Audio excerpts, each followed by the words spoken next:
In an age increasingly plagued by the overuse of the word iconic, it is salutary to be reminded of what makes an image truly deserve the tag. Dorothea Lange's Migrant Mother, Nipomo, California, 1936 is one of those photographs in which the combination of compositional brilliance, human empathy, and political significance makes for something simultaneously beautiful and searing. As David Campany points out, writing in the catalogue for the Barbican's current Lange retrospective, images often become iconic because they stand in as default substitutes for the complexities of history.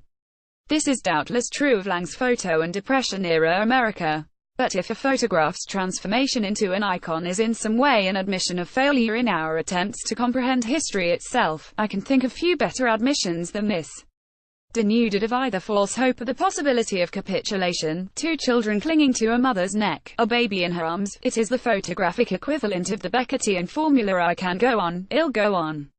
Migrant Mother, Nipomo, California, 1936, Dorothea Lange, copyright the Dorothea Lange Collection, the Oakland Museum of California. As the show's title, Dorothea Lange, Politics of Seeing, suggests, there is no such thing as a neutral eye, and Lange's work was avowedly political in nature.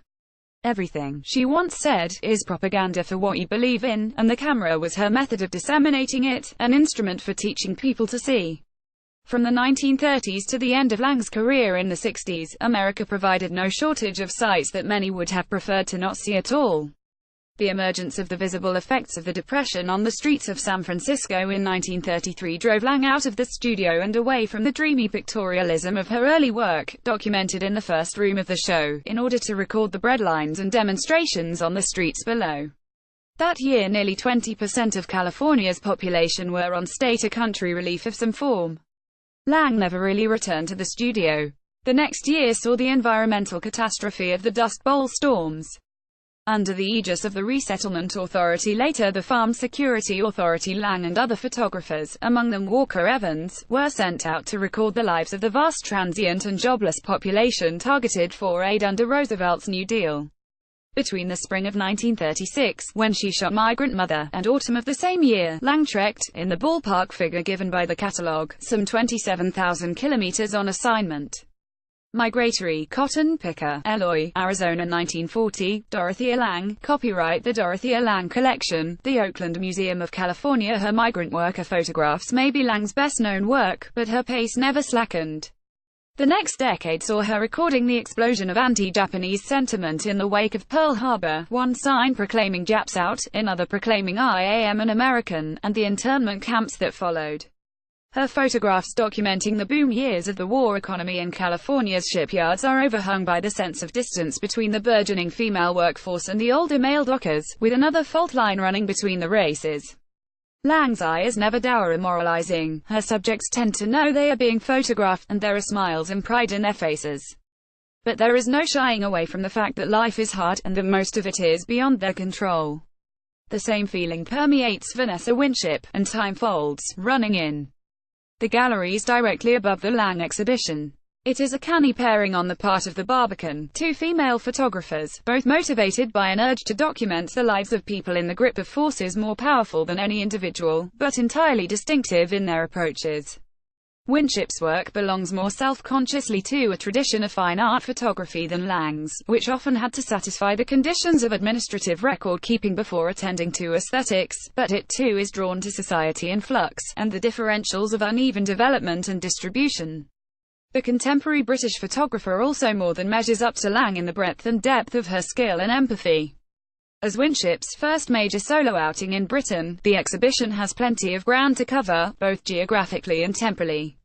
Drawn to peripheries and hinterlands, Winship has spent much of her career on projects that explore memory and identity on the boundaries of Europe, in the Balkans, Turkey, and the Caucasus.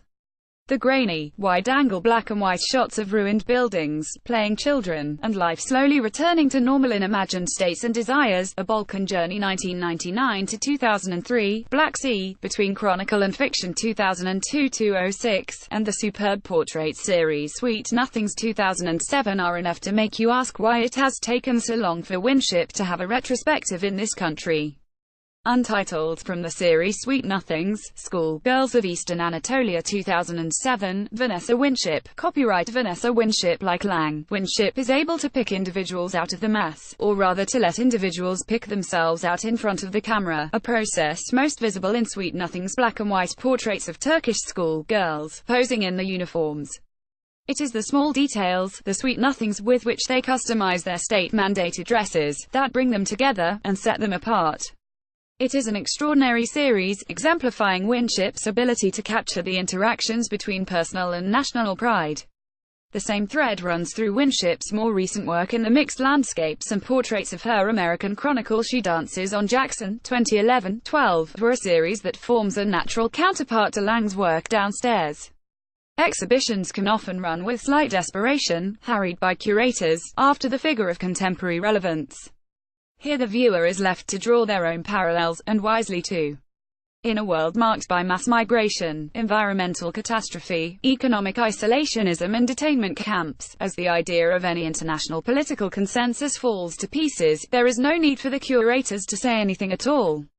Dorothea Lange, Politics of Seeing in Vanessa Winship, and Time Folds are at the Barbican, London, until the 2nd of September.